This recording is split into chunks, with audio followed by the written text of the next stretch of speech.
Hello everyone, how are you? Let's see, the flag is going mad, wind from the west. It's been really windy all night. 19 centigrade, oh by the way it's 6:30 in the morning. 19 centigrade, 66 Fahrenheit.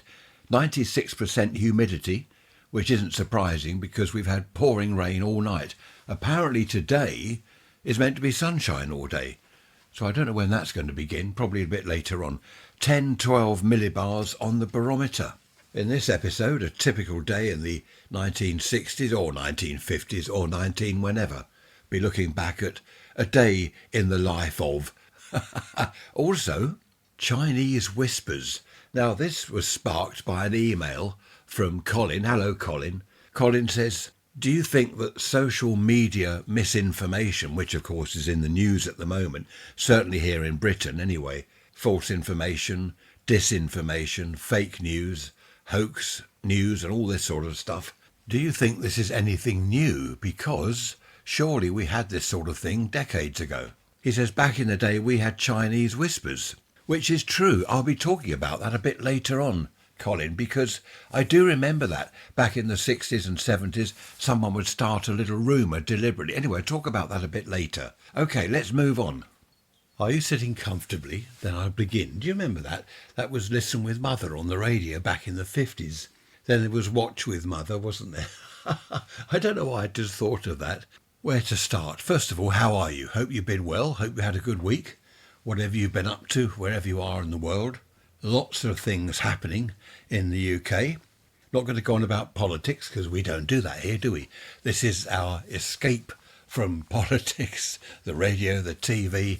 No doubt wherever you are in the world you will have heard all about our, what do we call it, protests and troubles and all this stuff going on.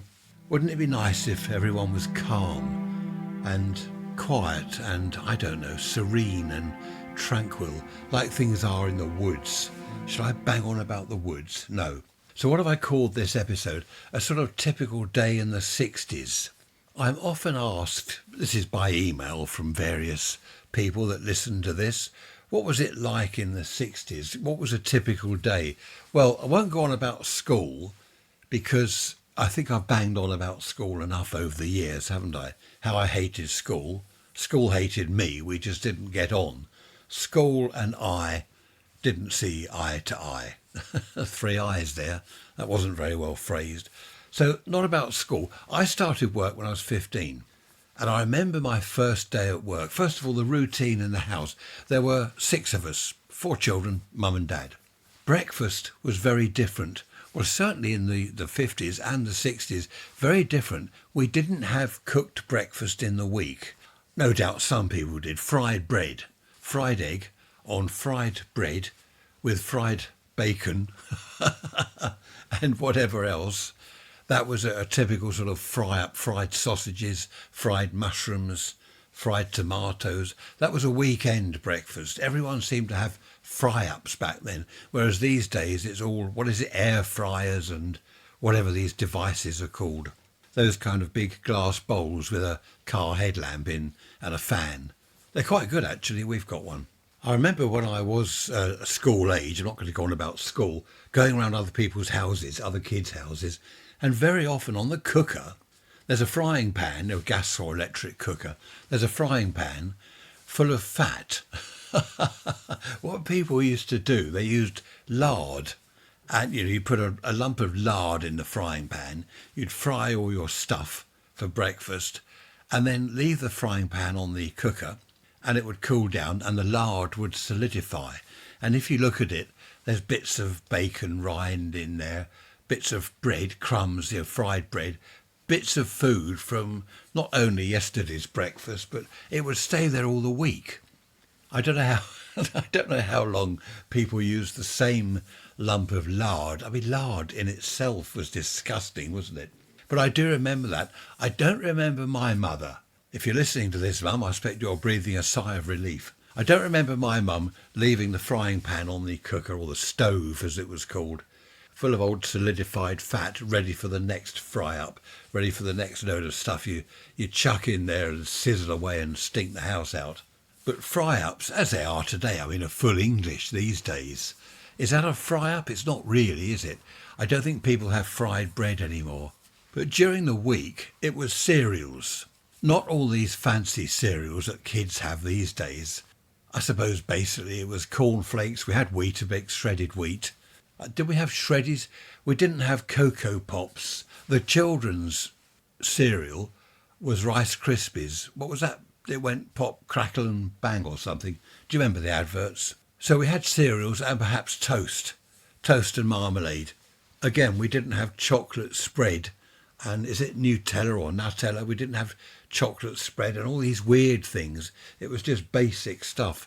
In fact, for lunch, nothing to do with breakfast in the 60s, but for lunch, I've just had homemade bread with homegrown tomatoes and cheese. So cheese and tomato sandwich. The bread's homemade.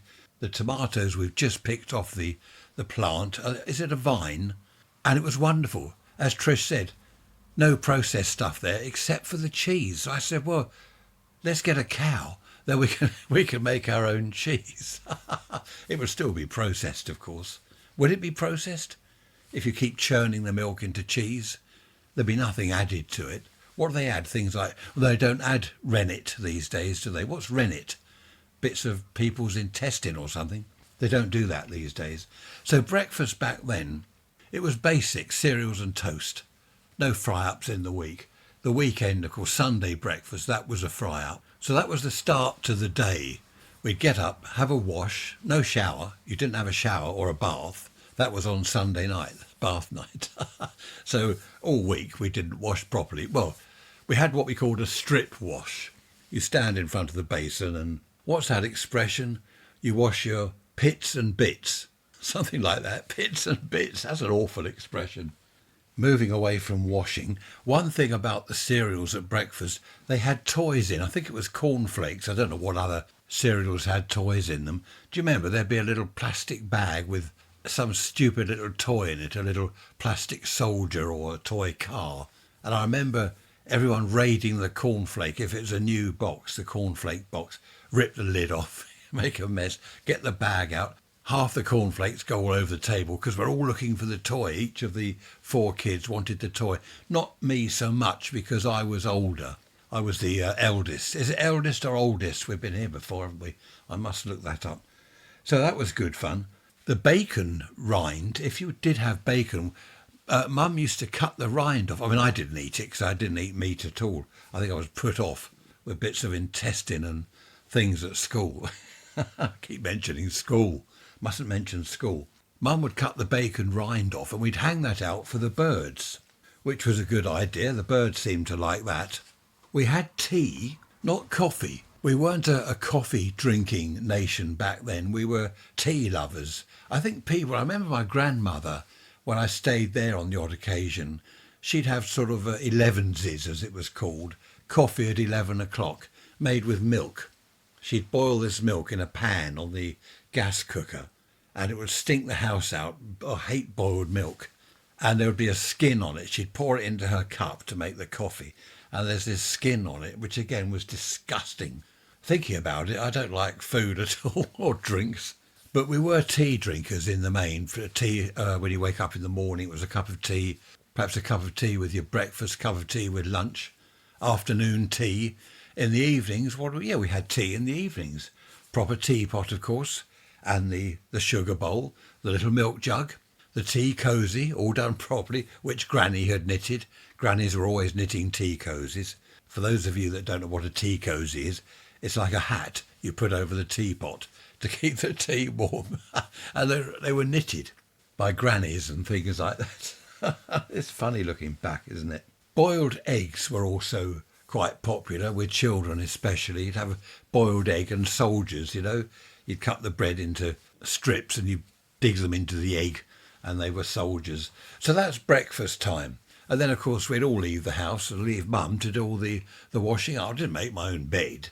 None of us made our own bed. We just left the bedroom in a mess, old clothes on the floor, have breakfast, get up from the table and leave the whole lot to Mum. And if my mother is listening now, she'll be nodding her head thinking, yes, I remember that. Little devils. I was lucky going to work because my dad worked not too far from where the radio and TV workshop where I worked was, so he would drop me off. But he dropped me off quite early, which was good in a way because the boss, I remember on several occasions, he said to me, "Are you keen, Ray? Are you keen to get to work or do you get a lift?" So, of course, I lied. I said, "Oh, I'm keen. I'm keen to get here." "Oh, well, good man, good man." He liked all that. He didn't know that I got dropped off down the end of the road by my dad. I got on well with him, actually. I really did get on well with him. He was fierce, an angry, fierce man. But I liked him and he seemed to like me for some unknown reason. Probably because I was very early every day. A lot of people, of course, drove to work. Back in those days, Ford Anglia, a Mini, a Hillman Minx, a Vauxhall Victor, a Vauxhall Viva, a Ford Cortina, the early Cortina, all these cars people would drive to work, which wasn't a problem because the roads weren't gridlocked like they are these days. Parking was easy. I remember people parking. There's a little road where the workshop was, a little sort of shortcut road, and people would park in the road there. It was easy. You didn't have to worry about where am I going to park and I'm going to be late. There's all the school runs, all the school trips to contend with. I'm going to be late. None of that. You just plodded off to work. A friend of mine had was it a Bond Bug? A three-wheeler, fiberglass type car. Not a Robin Reliant, not like the Trotters had on Only Fools and Horses. A Bond Bug. He lifted the bonnet and there was like a motorbike engine in there. And he put his foot in there. There was the starter, the foot starter thing, just like you have on a motorbike. He put his foot in there and kick-start it. Once it was running, close the bonnet and then get into the car. He gave me a lift home on more than one occasion.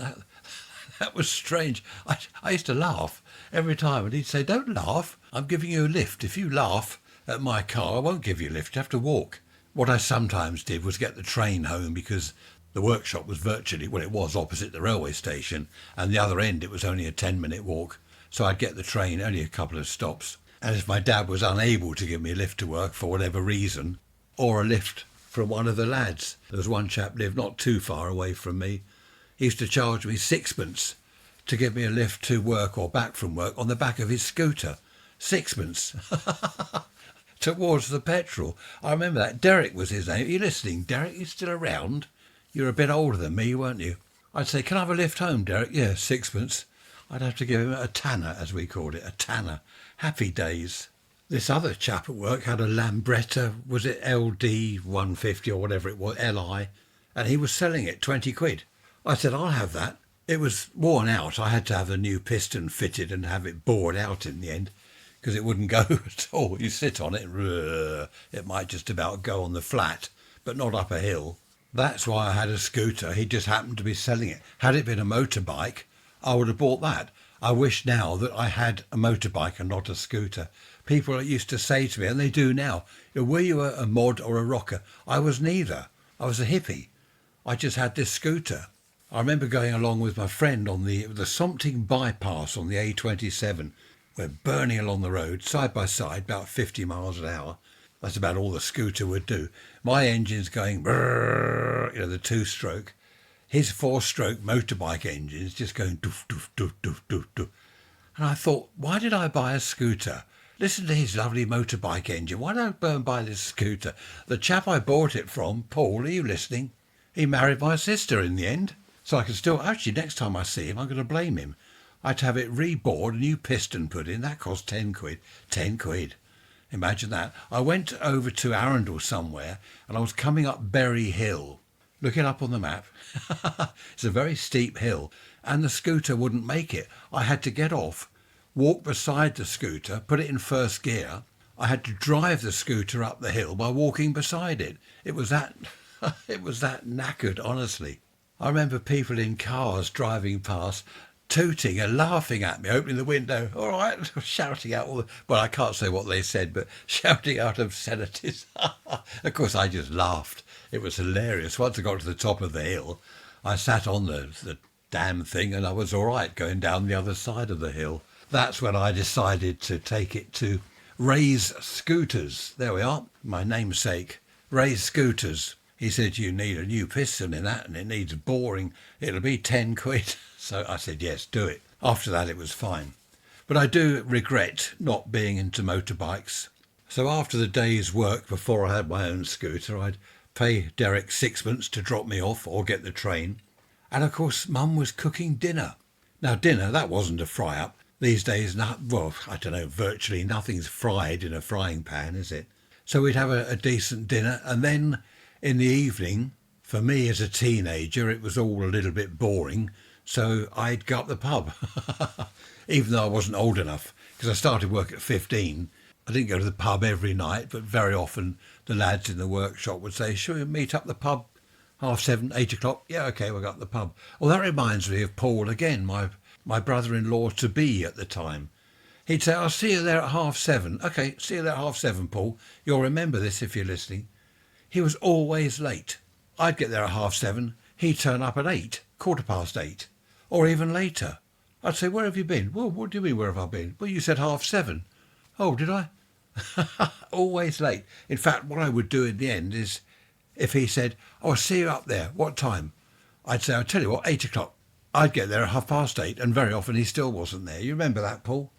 Of course, something else I did in the evenings, I had, my dad bought me my own shed when I was 14.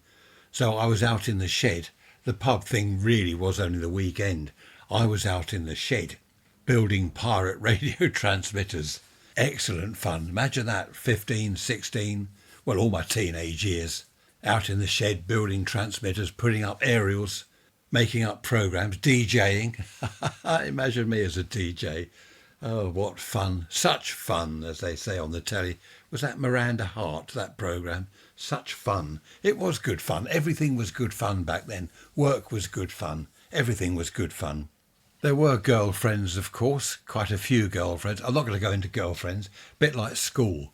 I've done all that before. You don't want to hear about the girls in the 60s, do you? What do you mean? Yes, you do. I had loads of girlfriends. That's not what this episode is all about. We've done all that in the past. If you want me to talk about girlfriends in the 60s, email me, raiserants@protonmail.com. And if there's enough emails, then we'll talk about the girls in the 60s. Weekends were basically just Sunday, because we worked Monday till Saturday. The workshop was 8:30 in the morning, I think, till 5:30 in the evening, 6 days a week. So there wasn't a lot of time off at all. Sunday was the only day off. And Sunday, of course, is when all the pirate radio transmitters were fired up. We'd been all week in the workshop and in our sheds and various places, bedrooms, garages, all the lads knocking up pirate radio transmitters and then testing them on a Sunday, playing records and DJing, and some of them got busted by the GPO and ended up in court. I never did. It was all good fun. As I said, everything was good fun back then. Eventually I got my own car, more good fun. That was great, filling it with radio equipment, illegal transmitters, aerials all over the car, and girls, of course. Well, I didn't fill it with girls, but you know what I mean. In the days before marriage, mortgage, bills, all that stuff, Mum and Dad dealt with everything at home. It was kind of, I don't know, footloose, fancy free. It was terrific. Just do what you like, within reason, of course. And then everyone started getting married. Paul married my sister. Other people got married. And the gang of us that used to go to the pub or the nightclub, it was dwindling. There were only a few of us left. And I remember we'd sit in the pub looking at each other. Everyone's at home married, having babies, changing nappies and breastfeeding or whatever they all did. And we're sitting in the pub on our own. So, of course, all of us ended up married eventually. But I think I was one of the last in the whole crowd to actually get married. A typical day in the 1960s. What else happened? Nothing much on the television. Quite good stuff in the evening. No daytime TV, of course. It wasn't on in the day, apart from the test card and then various odd films that they put on, interlude type films, which was basically for the TV trade. When they're repairing and setting up televisions, you'd have the test card. I think that was on all morning. Then in the afternoon, they'd put on some weird film. And then telly didn't really start. There was children's TV started at 5 in the afternoon. Then you got the 6 o'clock news, and then it was adult TV. So there was nothing on the telly really for children. But we had Z Cars, Dixon of Dock Green, There were a lot of good programmes back then. We were talking the other day, was it Brent? Hello, Brent. You were saying about what is better these days than it was back then. I didn't phrase that properly, but you know what I mean. What's better now than it was then? TV, the quality of the picture, of course, is far better now, but the content, I think it was better back then. The programming was a lot better back then. Yes, it was a grainy old black and white TV picture. Of course, today it's all Technicolor, wonderful crystal clear TV pictures. But the content was far better back then. The comedians, everything was better. We don't have comedians these days, do we? Well, we do. We have these quiz shows. We've got some famous faces here. There's Fred, here's a comedian. And I'm looking and thinking, I've never seen him before, never heard of him. Here's Julie, she's a comedian. Or is it a comedian, a lady? I've never heard of any of them. There's all these comedians on quiz shows. I've never heard of any of them. Never seen them before. So I don't know where they do their comedian-ing. Can you say that? Comedian-ing? Back in the day, we had proper comedian. I'm not... no, I mustn't tell any joke. I've got one joke. I told my sister-in-law, she laughed her head off the other day. Trish wasn't amused. And when her sister came round, I told her, and she laughed her head off. It's extremely rude, so I can't tell you that one, unfortunately. If you want to know, email me. Just going back to that scooter I had, I sold it to the boss's son. The boss that liked me, I sold it to his son. He came round and had a look. Off he went on it. And, you know, only a couple of... it's not funny. Only a couple of weeks later, the crankshaft broke. And it was basically a write-off. I forget how much I charged him, because I'd paid 20 plus 10, so I paid 30. I don't know what I sold it to him for, but that was it. He didn't bother to have it repaired, and it was only 2 weeks after he'd bought it from me. And he said, oh, you must have known it was cracked. Well, how could I know the crankshaft was cracked? Anyway, that was that. It was almost unfortunate, but quite funny at the time. I remember in the pub, as I was talking about getting married earlier, you know, married, mortgage, babies, bills and all that stuff. In the pub, there was in the corner of the pub where the bar sort of ended, there was a sign over that part of the bar. It said divorced and separated corner. And that's where it was some sort of club where anyone that was separated from their wife or divorced, then they sort of stood there in their little group. That was quite funny.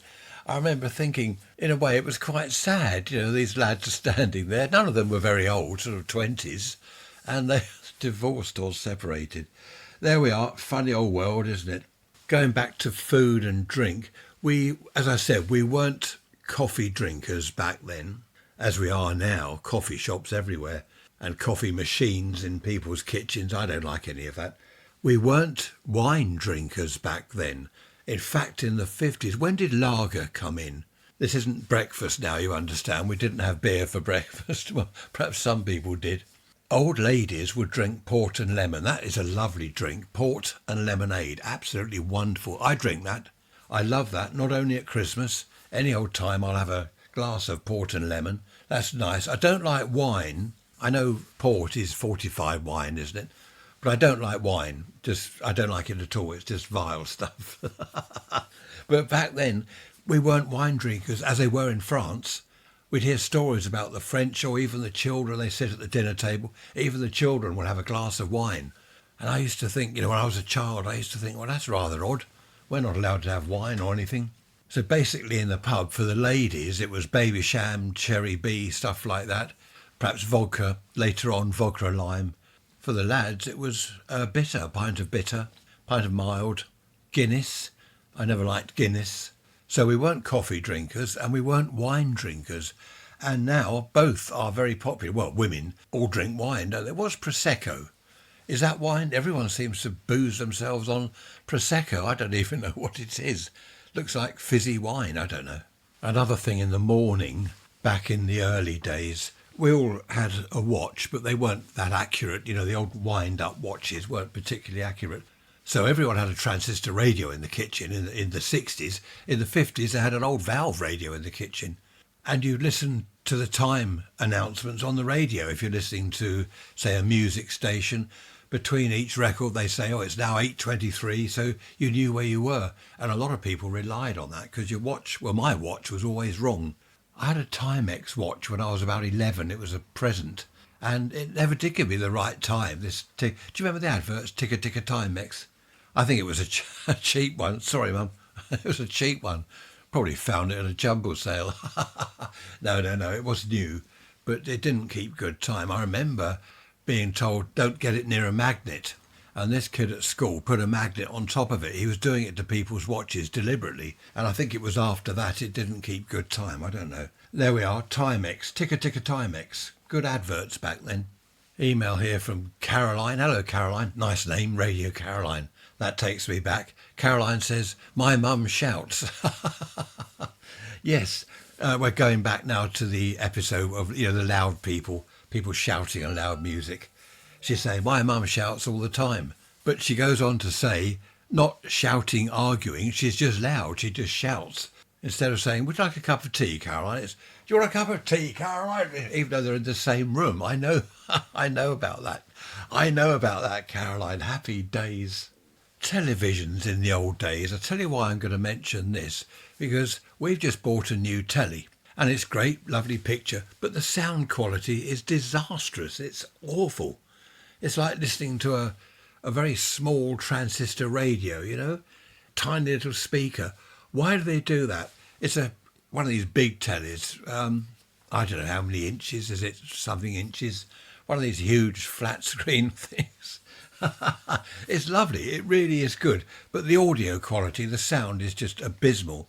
So what I'm going to have to do is set up a couple of speakers, like underneath the telly, bookshelf speakers and a little amplifier, so we can at least get a little bit of bass, a bit of sound quality, rather than this tinny. It sounds like they're on the telephone. So that's another complaint. You see, in the old days, the TVs had decent speakers, especially the floor standing. They were called consoles. And normally they had doors that you open on the front, and there's the telly, the tube, at the screen at the top, and at the bottom was the speaker. And some of them, the console type tellies, had big speakers in, 8 or 10 inch speakers in the bottom, and they sounded really good. Even the ordinary tellies, the sort of little tabletop tellies, well, I say little, they were quite large, weren't they, back in the 50s and 60s? They were like rabbit hutches. But even those had a decent speaker in, and they sounded good. The TVs today, I suppose they want you to buy a sound bar with it. In fact, a friend of mine bought a telly recently, and there was a sound bar, whatever a sound bar is, I don't know, on offer with it. You've extra 50 quid and you get the sound bar. So he thought he'd go for that. When he got it home and set it all up, he said the audio, this sound bar thing, was rubbish. So he gave that to his son. Now, son, have a rubbishy sound bar. Oh, thanks, Dad. And he's now done what I'm about to do, set up his own amplifier and speakers.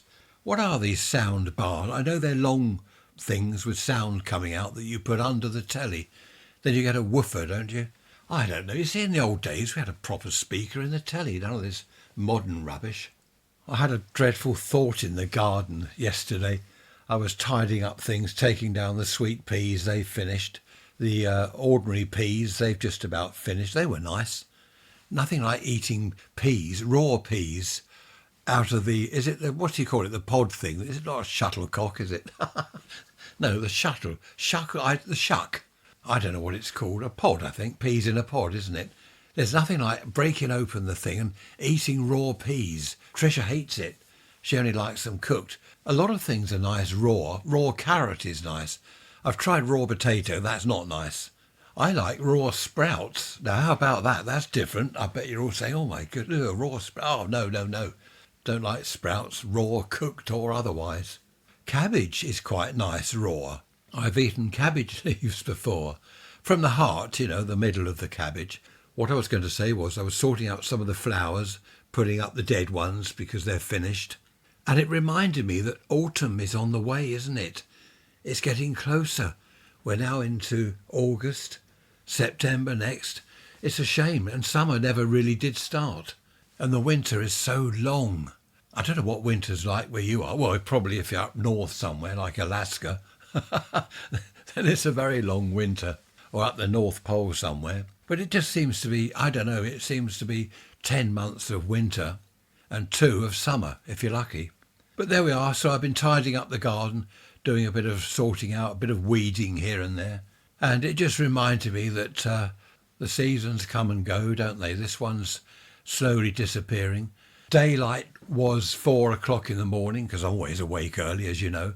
4 o'clock, sun's coming up, daylight's here. Now, this morning, for example, 5:30, it's still dark. Doom and gloom. No, mustn't be doom and gloom. The winter can be nice. A lovely walk in the country, in the frost, in the snow. No, let's not talk about that. I'm going to depress everyone. We haven't finished with the summer yet. In fact, at the moment, it's quite nice. Black clouds over the north. I'm always saying this. Over the north, over the South Downs, which is north of us. There's always heavy black clouds over there. I don't know why. We don't have any rain. They just hang over the downs. Flags blowing a little bit from the west, our new flag. And it's not cold. The temperature in here in the high-tech recording studio is 23 centigrade, whatever that is in Fahrenheit. Going back to a typical day in the 60s or the 50s, a lot of people had scooters and motorbikes back then, and mopeds. Do you remember the mopeds? They were handy little things just for whipping around the town or going to work and back. You just don't see them these days.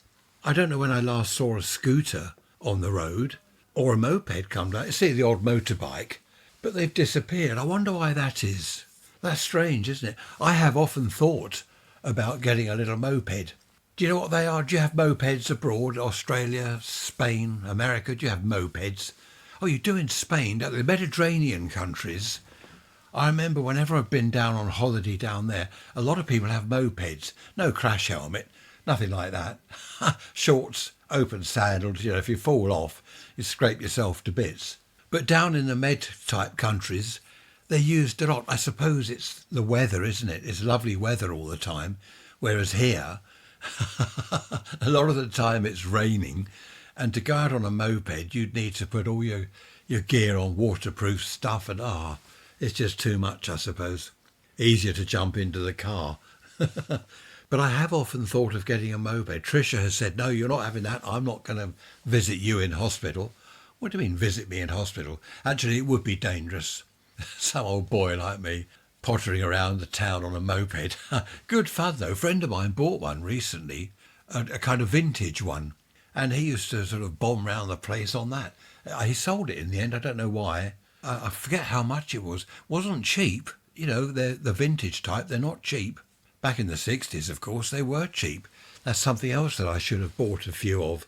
Buy a few mopeds, scooters, motorbikes, put them all in a lock-up garage somewhere, and they'd be worth a bit of money now. My brother-in-law's got a vintage motorbike. I forget what make it is. A British one with a sidecar. This is Tricia's sister's husband. And I'm waiting for him to get that up and running. I don't know whether it works. I think it runs, but he's got a lot of restoration work to do to it. But I'm waiting to see him driving along on the motorbike with Tricia's sister in the sidecar. What a photograph that would make. Do you remember Nora Batty? Her husband, Wally, he had a motorbike with a sidecar, and she'd sit in that. I've been on the back of a motorbike at quite a speed. This friend of mine, he bought a bike and he said, I'll take you for a spin. I thought we were going round the block. He went to the A27, the main road to the north of us, and we must have done 100 along there, easily. I was terrified. I hated the whole thing. But I've never been in a sidecar. It just looks dangerous. Sticking out on the edge of the side of the motorbike, I don't know it. You've got that one wheel, haven't you? It just looks dangerous. But that is a point, isn't it? I just don't see motorbikes, scooters. Well, you see motorbikes, but not scooters and mopeds anymore. What about in America? Did you ever have scooters in America? You know what I mean by a scooter, don't you? I had an Italian, was it a Vespa? The Vespa 175, that was nice. The Lambretta, I think it was the LD or the LI 150 or something. The Italian one was good, the Vespa. There are collectors, of course, as there are collectors of anything and everything, but you just don't see them around anymore. Another way people got to work, especially in the 50s, was on a bicycle. I remember when I was a child, several of our neighbours went off to work on a bicycle. In all weathers, of course. They had the cape, the big yellow type fisherman's cape that went over not only over their body, but over the handlebars as well. and they'd cycle off to work. How times have changed. And the bubble car, who remembers the bubble car? They were fantastic. A friend of mine had a bubble car. I went in that a few times. That was great fun. Again, highly dangerous. I remember him taking corners and the thing nearly rolled over. He was doing it to show off and to frighten me, which it did. It did frighten me. I remember one day I was driving along in my car and he was coming the opposite direction and it had a sunroof and he was standing up driving this bubble car. He stood up and waved to me.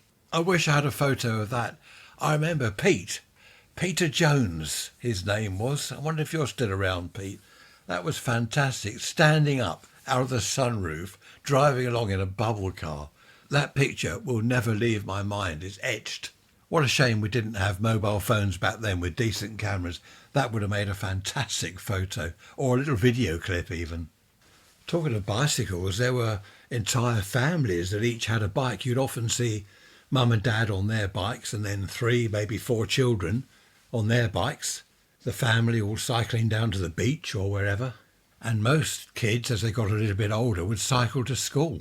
They didn't get a lift in yummy mummy's Chelsea tractor as they do today. They walked, got on the bus or the train or on their bike. I remember cycling to school, little transistor radio in my blazer inside jacket pocket, listening listening to the pirate stations. Who was it emailed me the other day? Amy, Susan? I can't remember who it was, saying I've got a vivid memory of the past. I have, not everything, but I have certain events I have got a very good recollection of. Certain things seem to have stuck in my mind, especially school, probably because I hated it. Like the holidays we had in Wales in the caravan. I told you about that before. That stuck in my mind, not because I hated it. That was good fun. But it's just, I don't know, these little events, little things that happened have stayed with me all these years. A typical day in the life in the 60s or 50s or even 70s. It was going to school and then going to work, which seemed to go on forever. I remember the boss, my first day at work, he said at the end of the day, well, what do you think? That's your first day at work. What do you think? And I said, oh, it's great, fantastic, words to that effect. And he said, you won't be saying that in a few years' time. And do you know, I was still there in the radio and TV workshop, and I was still saying that. I loved it. I loved the whole thing. I've said before, I've been self-employed most of my life. The only job I had where I was actually employed was the marine electronics job. Going on the boats, doing the ship-to-shore radios, radar, sonar, echo sound and all this stuff. It was all great stuff, but the people I worked with were idiots. Well, the boss, not the people I worked with, there was only me there, really. They did employ some other so-called engineer who was a total waste of space. My boss was a total idiot. He really was an idiot. I won't go into all that, but I was only there for, 18 months and I left. I quite enjoyed the work. I don't like boats. I don't know why I'm going on the Waverley paddle steamer next month. Yeah, September. Going with a couple of friends. And we leave, Shoreham Harbour, 8 o'clock in the morning. And we sail on the paddle steamer to Ryde Pier on the Isle of Wight. Then I believe we go round the island and back to Shoreham. So that'll be quite good. I shall take my recorder and bore you all to tears. Oh, look, here I am out in the sea. There's the land. Oh, look, there's a seagull. That's interesting. No, I will be taking photographs for the website and perhaps a little video. Rants.info if you want to look at the website. I still haven't added any more photos. What I don't want to do is just add photographs for the sake of it. I want to wait till I've got something that's worth looking at, something that you'll find interesting. I hope the paddle steamer doesn't sink because I can't swim.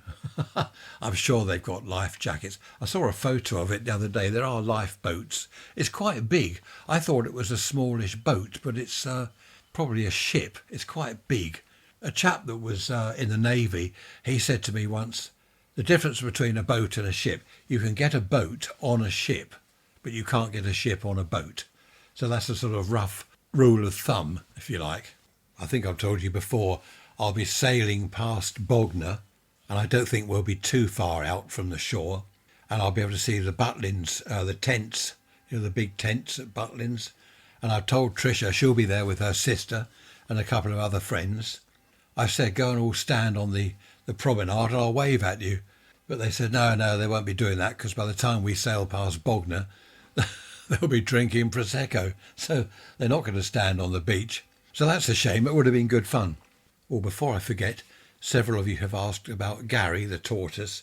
Can you see a photo of him? Didn't I put one on the website? I shall do that now. Yes, a photo of Gary the tortoise.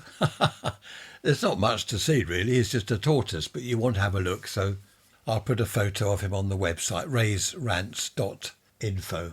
Quiz night, the music quiz, has been and gone. And guess what? I didn't go. I said I wouldn't go again. Damn noise, blasting my poor little ears. So that was that. Trisha said, do you want to go? I said no. Her sister said, aren't you going? I said no. I might, I don't know. It's just, maybe one day in the future I might go. I don't know. It's just too loud, the whole thing. Chinese whispers. Colin, you still listening? Is anyone still listening or have you all disappeared? Chinese whispers. Back in the old days, we used to have a bit of fun with that. Someone, I don't know whether it's officially Chinese whispers or just we'd start rumours. We'd start a rumour like, Dave's tyres. Have you seen Dave's tyre on his car? It's flat. Word would get round and then Dave would hear the thing about his tyre and he'd go out and have a look. And he'd come back, my tyre's not flat. Oh, isn't it? Who said it was? I don't know. Someone said it was. Well, who was it? I don't know. I overheard it somewhere. Silly things like that. There was one that wasn't so silly. This chap started this rumour. I'll change the names, obviously. He said, have you heard about Fred's wife? She's going out with so-and-so on the side. She's seeing so-and-so, this other chap we worked with. We'll call him X. And of course, this got round the company very quickly. It spread like fire. So X, this was, I forget who X is now. Who's X? Anyway, this chap, he heard that his wife was seeing this other chap. And he approached this other chap, this friend of ours. They had a big row. You know, this friend said, well, I haven't seen your wife. I don't even know who your wife is. I've never met her. And apparently it caused a rift in his marriage. It did cause a lot of problems. And it was only a silly rumour, Chinese whisper thing. Oh, no, a Chinese whisper is where it gets changed, isn't it? As the rumour goes round, it's twisted and bits are added and bits are missed out. So it's not really a Chinese whisper. Anyway, we'll call it that for now. And it really did affect their marriage. They stayed together. They were okay in the end. But of course, once the seed of doubt has been sown, it can grow if you're not careful and get totally out of hand. So that wasn't very nice. But yes, Colin, going back to fake news, hoax news, misinformation, disinformation, back in the 60s and 50s, on the shortwave radio, some countries, mentioning no names, they would put out a lot of disinformation, a lot of propaganda. So it's nothing new, is it? The only thing new is the social media these days, where anyone can type whatever they like into their phone or iPad and it goes around the world. Other people read it, they copy and paste or they repost it or whatever it's called, and it goes around the world, and before you know it, it can cause a lot of trouble. People believe it. I don't comment at all on Twitter, X as it now is. I don't reply to anyone. I don't comment on anyone's post. I don't make any of my own comments. I don't even like things anymore because you can get into trouble for that. There are things I'd like to say to certain people, a lot of things I'd like to say, but it's not worth the trouble. And of course there's now talk or rumour or whatever about closing it down in Britain. I mean, that's daft. You can't do that. Anyway, there we are. Let's not worry about that. So I missed the quiz night. As I said I would, I threatened to do that and I did. So I'm quite proud of myself, actually. Talking of rumours and that back in the old days, a friend of mine, he was going abroad somewhere for about a month. I don't know whether it was with work. I can't remember. He said, can you look after my girlfriend while I'm away? And I said, what do you mean, look after your girlfriend? And what it was, he said, look, you all go down the pub, you all go to the nightclub. We go there as a crowd. As I'm away, she won't be able to go, so could you take her? And I said, oh, yeah, I see what you mean. That's fine, not a problem. So what I did was on the first Friday, we're going to meet somewhere in town. I rang her. Do you want me to pick you up? We're going downtown. Oh, yes, please, that'll be good. We went to a nightclub, not just the two of us. We went to a nightclub a couple of times. It was with the crowd. And when he got back, I saw him wherever it was and he wasn't speaking to me. And I thought, that's odd. And when people don't speak to me, I don't start saying, oh, are you all right? Yeah, what's the trouble? Have I done anything wrong? I can't be bothered with all that rubbish. If they don't speak to me, they don't speak to me. It's their problem, not mine. And he didn't speak to me for a year, which was all rather strange. Wherever we bumped into each other, he'd look the other way, he wouldn't speak. Most odd. And then one day in the street, about a year later, we bumped into each other. Hi, Ray, he said, how are you doing? And I thought, oh, well, this has all changed. Something's happened. He's now talking to me. So I just said, yeah, I'm fine. Yeah, and you? I didn't get too friendly with him because if he's going to be like that, I thought, well, it's not worth knowing him, really. And we had a quick chat and that was it. But I did discover later what had happened. His girlfriend, when he got back from wherever he'd been, told him that I'd sort of come on strong to her and I was trying it on and all sorts of things, which just wasn't true at all. I suppose he discovered the truth and then started speaking to me again, but no apology or anything. I was just reminded of that, talking about, spreading rumours. Well, I say rumours, malicious lies, really. Just thinking of that chap I was talking about just now. Was it X, Mr. X? Him and his wife having relationship problems, marital problems, all because of not rumours, but malicious lies. I've just checked on the radio. The pirate station in Brighton is still pumping out music. It's quite good, actually. Not because it's illegal, well, that as well, but it's quite good. They're putting out some good stuff. And the DJ chap, he seems to be pretty good as well. Sometimes on these pirate stations, you get these people that they're in their bedroom, or in their shed. Oh, and the next record I have is so-and-so. Whereas this chap's really good. Perhaps the BBC will employ him, or perhaps he'll get busted and go to prison, one or the other. I've put a photo of Gary the Tortoise on the website, rants.info, so you can have a look at Gary there. I don't know what he's doing quite, mooching around the place. Email me if you've anything to say, raysrants@protonmail.com. Be good to hear from you. The sun is shining now, it's quite nice, the wind is dropping, but there are still the rainified clouds, the dark clouds, to the north, over the downs. So I don't know what that's all about. I think where we are, look on the map, if you look on the map at Worthing, we're in a little bay, only a slight bay, with the South Downs to the north of us. And I think we are protected. People have said this over the decades. We are protected by the downs, and because we're in a slight bay. So it's probably the other side of the downs, probably lashing with rain. It's not funny. Poor people that live over there. Well, it's not raining here. That's the main thing. That is often the case. And of course, in the summer, daughter number 2 lives up in Haywards Heath, way north of the downs. She will get a red hot summer day. She'll be saying, oh, we're baking up here. Whereas down here, as we're by the sea, we get a sea breeze and it's not that hot. So it's quite nice, actually. We don't get a lot of snow and we don't get some of the terrific heat that they get the other side of the downs, north of the downs. So that's quite nice. I'm looking at the cherry tree. I've got to do something about that. It's getting bigger and bigger. In fact, it's got to the stage where I can't reach the top now to prune it. I don't have to pay someone, a tree surgeon. That's what they're called, isn't it? Tree surgeons. I'll trim that for you, 500 quid. What? Having a laugh, aren't you? Only trying to earn a shilling, governor. I'm going to make a cup of coffee. That's 10 minutes to the hour now, so we've nearly done it. Never quite make the hour. I should have a cup of coffee, check Gary, see what he's doing in the garden, make sure he's not chewing down the trees and things. Tortoises can climb. I've seen videos online where a tortoise is climbing like a chain link fence. It's halfway up. And the trouble is, if they get onto their back, if they fall, that's it, they die unless someone puts them right. Gary does that. He'll try and climb up something, fall over onto his back, waving his 4 legs around like a maniac, and unless someone puts him right, that's it, he'd stay there and die. It's not a very good design, really, is it? If you fall over, you can't get up. You die. Anyway, time for a coffee. Won't be a second.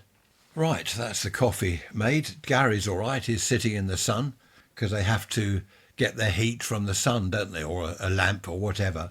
They don't generate their own heat like we do. Lizards and snakes, they're all the same, aren't they? They can't generate their own heat. Again, that's another weird design problem, isn't it? It's a flaw, really. A design fault. Okay, I'll end it here. Can't think of anything more to say. Probably bored you to tears by now. Be good. Here we go. Be good. If you're bad, don't get caught. I shall see you on Wednesday, of course, with another midweek message. So that'll be good. Look after yourselves. Take care. Bye-bye for now.